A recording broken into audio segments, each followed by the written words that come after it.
What's inside the mysterious package from her missing sister that changed everything? 6 months after her sister disappeared, Emily Carter opened her front door to find a single package sitting on the welcome mat, no knock, no footsteps, no car sounds outside. She picked it up, and her stomach twisted. The handwriting on the label belonged to only one person on Earth, her missing sister, Rachel. Inside the box was a note that read, "If you're reading this, I didn't disappear. I was taken." What began as a missing person case suddenly became something far darker. This is the story of a young woman who followed the breadcrumbs her sister left behind.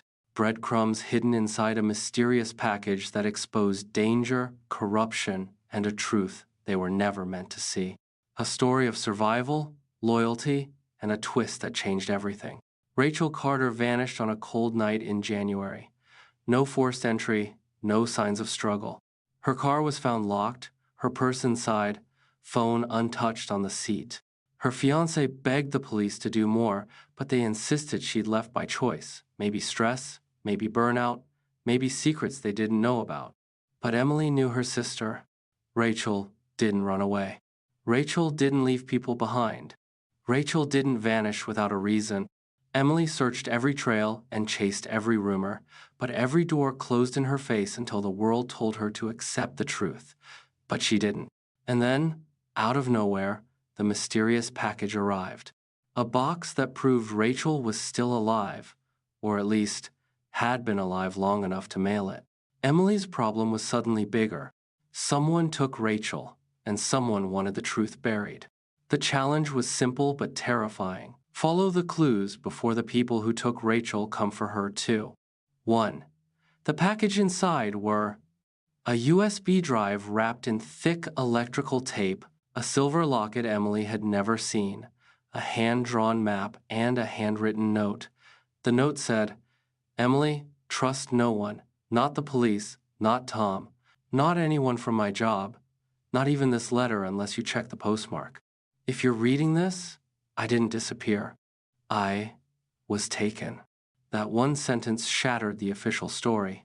Emily inspected the box. No fingerprints, no return address.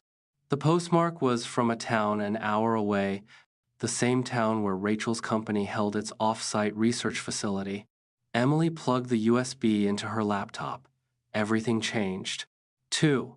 The videos. There were 7 video files, not 5 like before, and each one was worse than the last.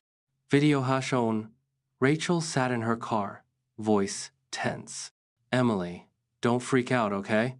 But something's wrong. I think someone's been following me." Headlights glowed behind her. Video #2. Rachel filmed from her living room.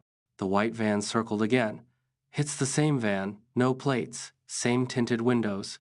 Her voice cracked. "I don't think this is random." Video #3.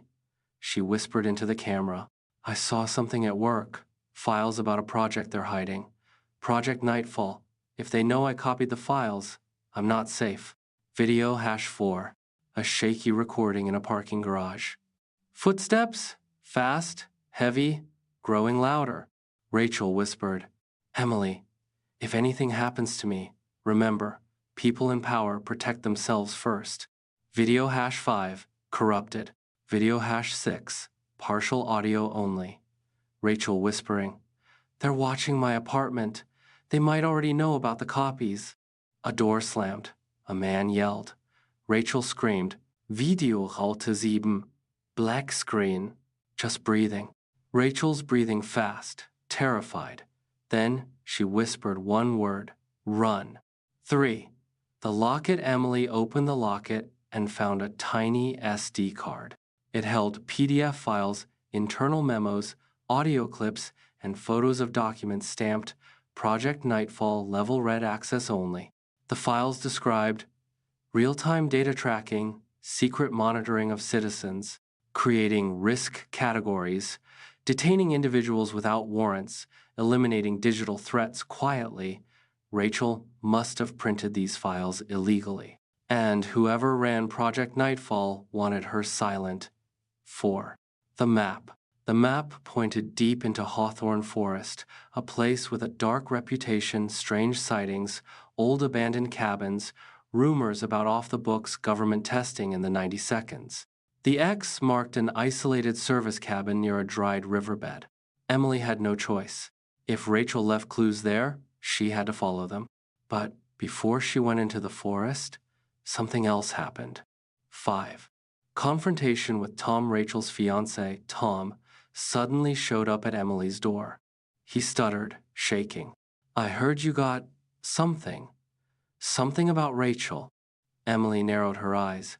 He was sweating too much, talking too fast. Tom claimed a stranger had been following him too. He said he believed Rachel discovered something at work. He begged Emily to trust him. But Rachel's note said, "Don't trust Tom." Emily lied and said she hadn't opened the package yet. Tom left quickly, too quickly. Something wasn't right. 6. Entering the forest, Emily went at dusk. She shouldn't have, but she didn't want to wait. The forest grew darker with every step. Branches snapped under her boots. The silence felt unnatural, like the forest itself was listening. The cabin appeared just as on the map. Doors broken, windows shattered. Rope, duct tape, chair marks on the floor. Signs of a struggle, and on the wall, carved into the wood with what looked like a rock or knife. "Emily, don't give up." Tears filled her eyes. Then she heard a voice, not a whisper, a gasp. 7? Rachel appears. Rachel stepped from the shadows, thin, shivering, injured, holding her ribs. Emily rushed to her, hugging her so tightly she could barely breathe. But Rachel pushed her away suddenly. "We need to leave. They're close." Emily froze. "Who?" Rachel pointed behind her. Headlights. The white van. 8. The chase through the woods men shouted. Rachel and Emily ran. Branches whipped their faces. Rachel limped badly but forced herself forward. "Emily, listen," she panted. "They didn't just take me. They questioned me for days. They wanted to know who I told. They think I gave you copies. They think you're the last loose thread." Emily felt the world blur around her. Gunshots echoed. Bark exploded near her shoulder. They dove into a ditch. Rachel handed Emily a small metal key. "This key opens a locker at the Willow Point storage facility. Everything I found is inside. If they take me, you finish the job." Emily shook her head hard. "I'm not leaving you," Rachel cried. "You might not get a choice." One of the men's lights swept barely inches above them. They waited until he passed, then ran again. They crawled through brush, slid down hills, and crossed a shallow stream to mask their tracks. Finally, after what felt like hours, they made it out of the forest. 9. Safe House Emily brought Rachel to Marcus Hale, a retired detective who'd always believed the police were covering something up. Hale moved Rachel to a private safe house. Doctors treated her injuries. She had bruises everywhere. Ribs, wrists, back. Signs of restraints, signs of captivity. Rachel cried as she explained. Men in black uniforms interrogated her. They kept her in a dark facility underground. They asked about the files. They tried to break her. She pretended to escape, but they purposely let her go. Because they were tracking her, waiting to see who she'd contact, Rachel realized her escape was part of the trap. They wanted Emily to appear so they could take both sisters. Emily felt sick, but now they had the storage locker key. 10. The storage locker inside the locker were printed documents, external hard drives, audio recordings, photos of high-level officials, evidence of illegal surveillance, a list titled Tier Red Removal Candidates. Rachel was on the list.